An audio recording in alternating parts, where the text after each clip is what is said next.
do Se Liga na Educação. Meu nome é Ludmila Lima. Seja bem-vindo à nossa aula de ciências. Hoje nós vamos falar sobre o uso consciente da água. A habilidade trabalhada hoje é a habilidade número 4 do 5º ano do componente curricular Ciências.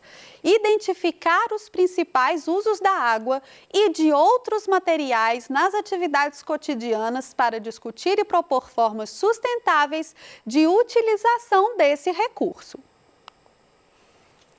Na aula passada, nós falamos do ciclo hidrológico e entendemos que a água existe na Terra há muito tempo. Nós até falamos que a água que nós bebemos é a mesma água que os dinossauros beberam no passado. Isso porque a água faz um ciclo na natureza. Ela evapora, fica no ar suspensa, se condensa, chove novamente, infiltra na terra. Da terra ela vai nutrir, hidratar as plantas, os animais, vai para o subsolo, para os aquíferos, vai compor os rios, os lagos, o mar. E assim ela vai fazer um ciclo, depois ela evapora novamente, fica no ar, condensa, chove. Então isso é um ciclo. Na aula de hoje, nós vamos entender um pouco mais sobre como nós usamos a água disponível no planeta e como nós podemos preservar esse recurso que é tão importante. A gente diz que a água é um recurso vital, porque ela não é só algo para nos dar conforto, ela é importante para que a gente viva realmente. Ei, espera aí, se a água do planeta é a mesma e não vai acabar, por que nós precisamos preservar? Então essa é uma pergunta justa. Se nós estamos dizendo que a água está aí desde a época dos dinossauros, por que tem que preservar? É o seguinte, a água, apesar de ser abundante, ser uma grande parte do nosso planeta, ela não está toda disponível para o nosso consumo. Existem águas nas geleiras, existe água nas geleiras, tem água que é subterrânea, a água do mar, dos oceanos é salgada e salgada ela não serve para o nosso consumo. Então existe muita água no planeta, só que ela não está toda disponível para nós, ela não é toda própria para nós. E nós temos, então, que prestar muita atenção para não desviar a água do seu ciclo. Como é que a gente desvia a água do ciclo dela? Veja só, nós impermeabilizamos o solo. Professora, o que é isso? Por exemplo, a gente asfalta, põe cimento. Quando a gente faz isso, a gente compromete a infiltração da água e também a evaporação da água do solo. Então, a gente tira uma parte da água do seu ciclo. Isso pode causar enchentes e um monte de outros problemas. Outra forma de desviar a água desse ciclo é desmatar, principalmente as matas ciliares. Mas não é só as matas ciliares, não. Por quê?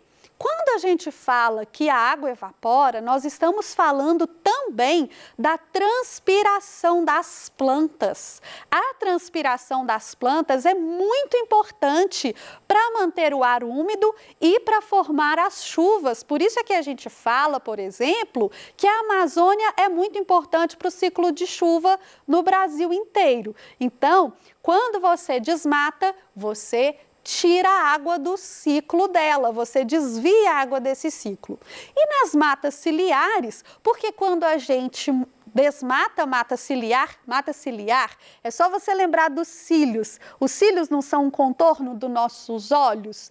A mata ciliar, ela é um contorno da nascente, um contorno dos cursos, dos rios, dos córregos. Então, se você desmata essa mata ciliar, você está desprotegendo a nascente, desprotegendo o curso d'água e pode levá-lo a secar. Se ele seca, você perde afluentes de rios, perde volume de rios e desvia a água do ciclo dela também. A perfuração excessiva também é um desvio do ciclo da água. Que isso, professora? Perfuração excessiva está falando de furar o quê? Eu estou falando dos poços artesianos. As pessoas às vezes falam assim: ah, tá faltando água na minha cidade, vou fazer um poço artesiano lá na minha casa que não falta água mais. Só que muitas pessoas têm essa ideia e aí as pessoas furam vários poços artesianos e esvaziam os aquíferos, tiram toda a água subterrânea. Isso também desvia a água do ciclo dela, também prejudica a preservação ambiental. Outra coisa que também prejudica muito e desvia a água do seu ciclo é a poluição. O lixo nos rios, o lixo nos mares, atrapalha a fauna, o ecossistema, a vida naquele lugar e isso atrapalha também o ciclo da água. Nós usamos a água o tempo todo na nossa casa. Da hora que a gente acorda até a hora de dormir, a gente usa a água várias vezes. Nós usamos a água para lavar as nossas roupas, para molhar as nossas plantas. Nós bebemos água várias vezes ao dia, tomamos banho, limpamos os ambientes com água, né? Lavamos, limpamos a casa. Nós preparamos os alimentos, cozinhamos, tem que pôr água no arroz, tem que pôr água no feijão, então a gente gasta muita água ao preparar os alimentos, lavar as hortaliças, cozinhar algumas coisas, isso tudo gasta água. E também para escovar os dentes, lavar a louça, vários processos, né, de limpeza e higiene, alimentação e hidratação, isso tudo gasta água no nosso dia a dia. A água também é extremamente importante para a produção de alimentos, pois irriga as plantações e hidrata os animais. Às vezes, pessoal, você está comendo, por exemplo, uma abobrinha que foi grelhada. Aí você pensa, ah, não usou água, ela não é cozida, não teve que colocar na água, ela está sequinha, está até com uma casquinha sequinha, não tem nada de água aqui. Mas essa abobrinha precisou ser plantada e ao ser plantada ela foi irrigada vários dias, durante muitos meses, para chegar até a sua mesa. Então, os alimentos precisam de água antes de chegarem à nossa casa para serem produzidos. Também para hidratar os animais, se você come carne, se você come ovos, se você toma leite, também tem bastante água envolvida na produção desse alimento. Nós usamos a água também para produzir energia elétrica. E aqui você pode até me contestar, dizer, professora, mas a usina hidrelétrica, ela vai usar a água para movimentar as turbinas. O movimento da água, a descida da água pelo curso dela, movimenta as turbinas e gera a energia. Mas a gente não consumiu essa água.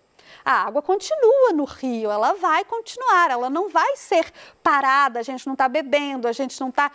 Mas acontece que você se lembra do ciclo? Quando nós construímos uma hidrelétrica, quando nós desviamos o curso d'água para dentro das turbinas, quando nós represamos a água, né? As hidrelétricas sempre têm uma represa, um nível acima. Então, quando nós fazemos isso, nós estamos desviando água do ciclo hidrológico, desviando a água do ciclo natural dela. Então, é sim um gasto de água, é sim um processo que precisa levar em consideração a preservação da água. A indústria também gasta água para produzir os produtos que consumimos.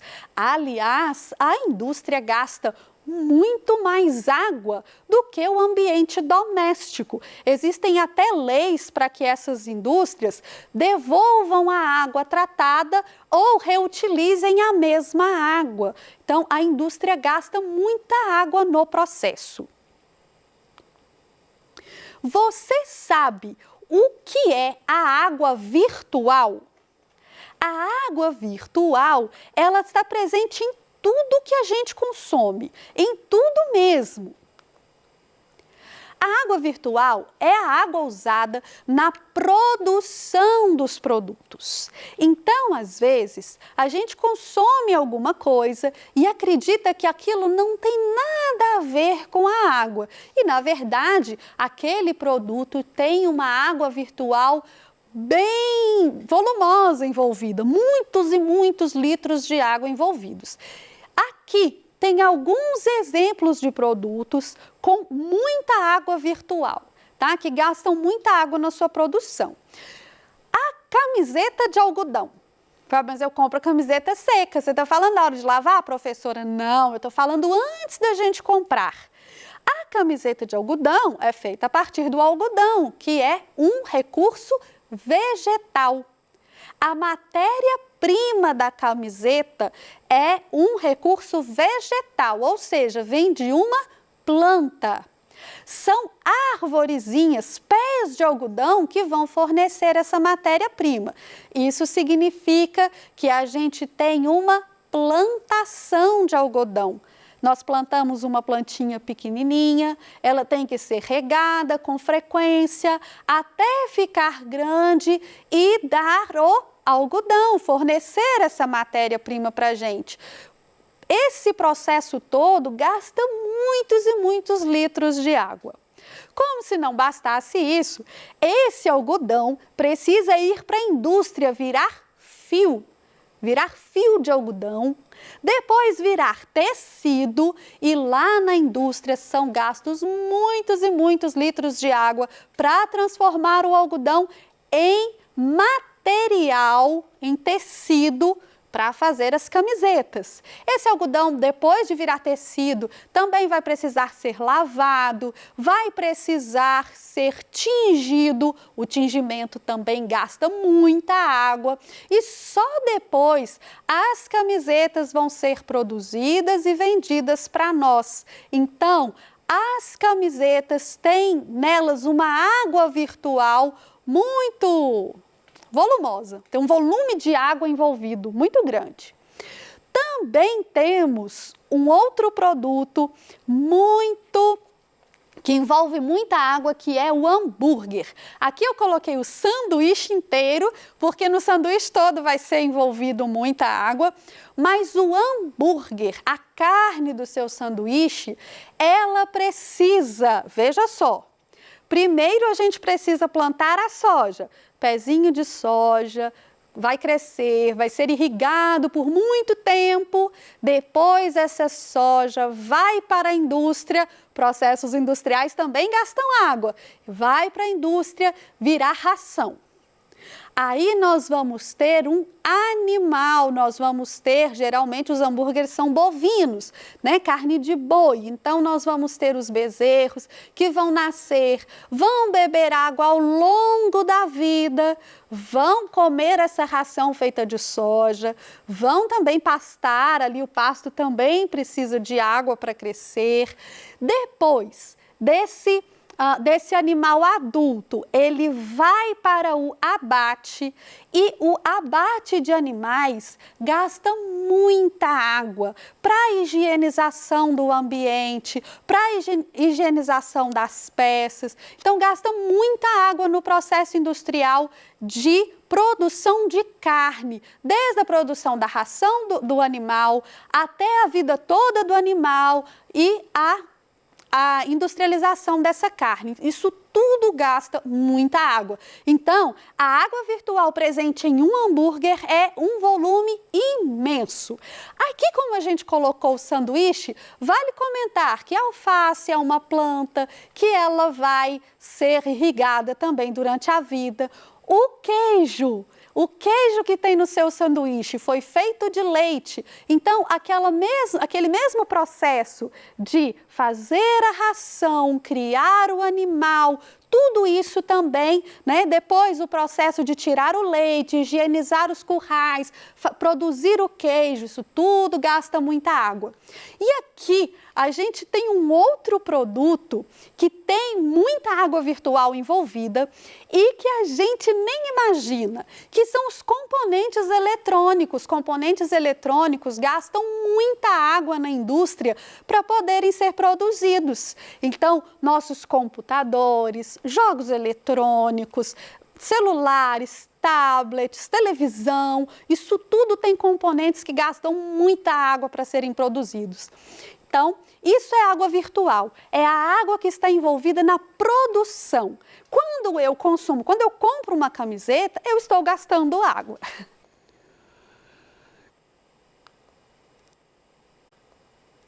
Mas como ter essa atitude se nós não podemos parar de nos alimentar, de nos hidratar, de cuidar da nossa limpeza e da nossa higiene? Então veja só, quando nós falamos que a água precisa ser economizada, precisa ser preservada, nós pensamos, então eu posso parar de usar a água? Não, não é possível. Nós precisamos, ela é vital para nós, não é mesmo? Então nós temos que fazer um esforço para não desviá-la do seu ciclo natural, para usá-la de uma forma racional, de uma forma consciente. Dentro da nossa casa, o que é que nós podemos fazer? Nós podemos fechar a torneira enquanto a gente está ensaboando a louça ou enquanto nós estamos escovando os dentes e só abrir na hora de enxaguar. Assim você já economiza muitos litros de água. Vocês podem, né, nós podemos também usar a última água do processo de lavagem das roupas para limpar o chão. Então, em vez de pegar uma água limpinha da torneira para limpar o chão, a gente pode usar a água do enxágue. A água lá na máquina é enxaguada umas 3 vezes. A última água sai bem limpa. Ela serve para limpar o chão, então. E tomar banhos rápidos, não ficar lá no banheiro, né, como a gente sabe que alguns alunos ficam, cantando ali as músicas todas dos filmes da Disney enquanto toma o banho, saboa.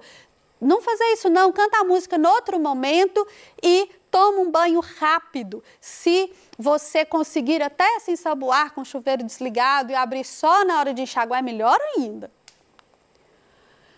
Servir apenas a quantidade de água que você consegue tomar.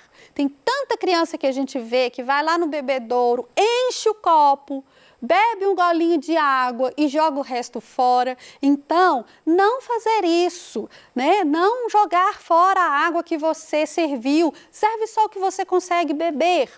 Molhar as plantas em horário de sol ameno. Ué, professor, o que tem a ver isso aí?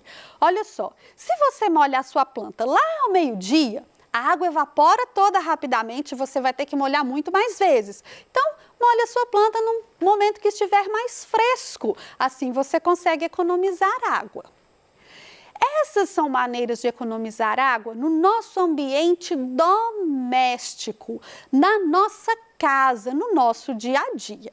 E aí você me diz assim, professora, mas você disse aí que o processo industrial gasta muito mais água do que eu no meu momento lá na minha casa. O que adianta eu preservar essa água aqui? Adianta que são muitas e muitas casas preservando, nós vamos conseguir preservar uma boa quantidade de água. E nós também podemos preservar de outras maneiras. Então, veja só. Outra maneira de preservar a água é consumir produtos de forma consciente e evitar o desperdício de alimentos. Então, lembra que aquele alimento gastou muita água para ser produzido? Toma cuidado, não joga fora, serve só o que você vai conseguir comer, compra só o que você vai usar, usa com cuidado seus aparelhos eletrônicos para que eles não estraguem, você não tenha que comprar muitos outros rapidamente. Nós também devemos economizar a energia elétrica, porque você viu que a produção de energia elétrica desvia a água do seu ciclo natural. Então, é importante que nós não gastemos energia além do que a gente precisa. Assim, novas hidrelétricas não precisam ser construídas para suprir essa demanda. Na aula de hoje, nós vimos o uso doméstico da água, que é todo o uso que a gente faz na nossa casa, o que significa água virtual. Nós entendemos que nem toda a água do planeta está disponível para o nosso consumo, conhecemos maneiras de economizar a água direta e indiretamente. Eu espero que você tenha aprendido muito, que você faça suas atividades com facilidade e principalmente que você economize água. Um grande beijo e até a próxima!